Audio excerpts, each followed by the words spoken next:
Ami significa cazar. El glifo consta de 4 variantes.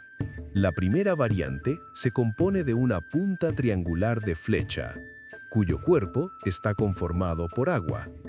En este caso, el agua funciona como signo fonético, aportando el sonido A, mientras que la flecha representa la sílaba mitl.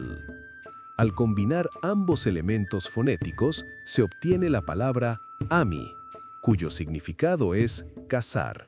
Este tipo de representación pertenece a los símbolos fonéticos, los cuales no buscan describir visualmente objetos, ideas o acciones, sino representar sonidos o pronunciaciones. La segunda variante muestra una flecha horizontal, mitl, que atraviesa un pequeño remolino de agua, atl. La flecha cumple una función tanto fonética, mi, como semántica, señalando el verbo cazar. La tercera variante muestra una flecha horizontal, mitl, detrás de un pequeño remolino de agua.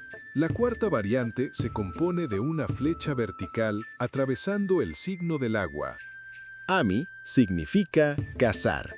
Con el reverencial se lee amitzin.